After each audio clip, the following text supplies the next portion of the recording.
这个男人名叫程勇，一个卖印度神油的失败者。他的店铺门可罗雀，房东的催租电话如同索命犯音。前妻要带走儿子移民，他连争夺抚养权的底气都没有，因为他穷得叮当响，连老父亲的手术费都凑不齐。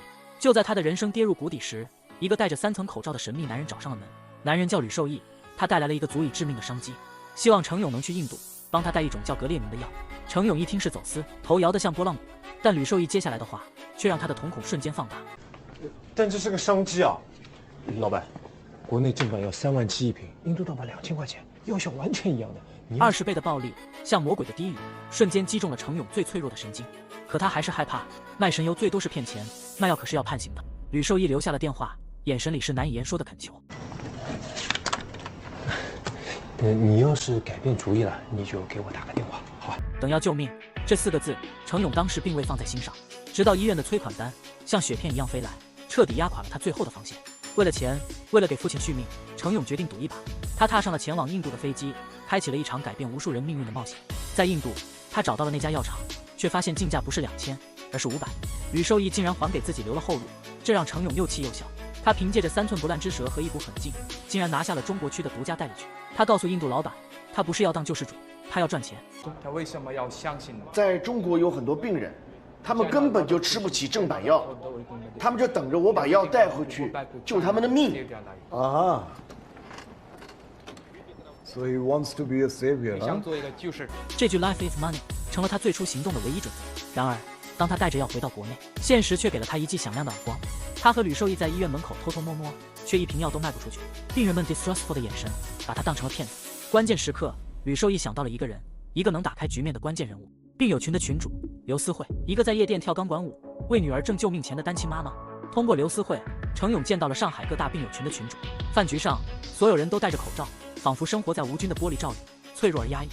程勇大大咧咧地让他们摘下口罩，却被告知这是病人的规矩。他第一次感受到了这群人与自己的不同，一道无形的墙横亘在他们之间。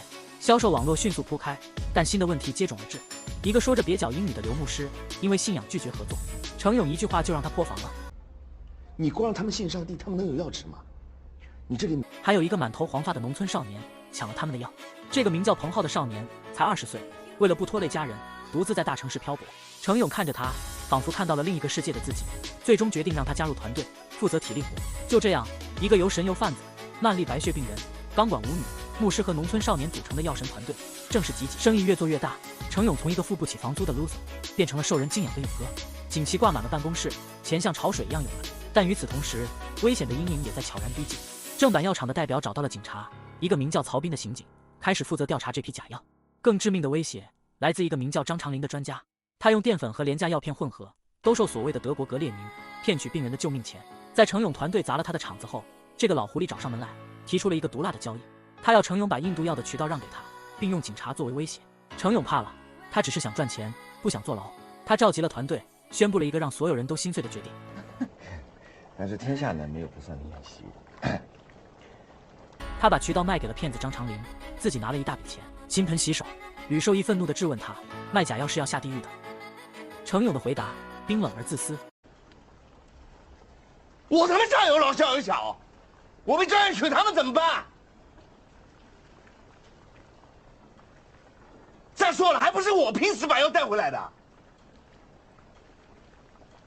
他忘了，正是这些病人才让他从泥潭里爬出来。团队不欢而散，程勇开启了工厂，以为从此高枕无忧。1年后，刘思慧的突然到访彻底击碎了他的平静。骗子张长林涨价到2万1瓶，被病人举报后跑路了。现在所有人都断药了，而吕受益因为吃了假药，病情恶化，已经撑不住了。当程勇在医院看到吕受益时，他几乎认不出来了。曾经那个戴着3层口罩、小心翼翼吃着橘子的男人，如今被病痛折磨得不成人形。吕受益看着他，虚弱地笑了笑，那笑容里没有怨恨，只有解脱。不久后，吕受益在绝望中割腕自杀，清创的惨叫声像一把尖刀刺穿了程勇的耳膜，也刺穿了他用金钱筑起的心墙。他终于明白，他卖掉的不是药的渠道，而是1000多个病人的生命。愧疚像野火一样吞噬了他。程勇决定重操旧业，这一次不是为了钱，而是为了救赎。他再次前往印度，却得知药厂因官司停产，只能从药店高价回购。2000一瓶的进价，他却只卖500，剩下的钱他自己补。他从一个精明的商人变成了一个赔本赚吆喝的药神。他召回了所有老伙计，重新开始给病人送去希望。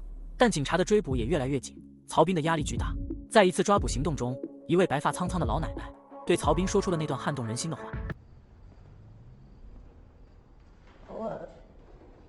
我就是想求求你，别在这场运动药了，行吗？4万块钱1瓶的正版药吃了，房子吃没了，谁家能不遇上个病人？你就能保证你这一辈子不生病吗？啊？你们把他抓走了，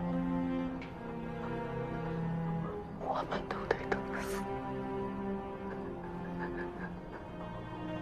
我不想死。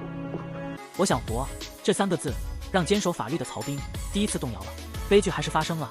为了掩护程勇和药品，黄毛彭浩开着车引开了警察。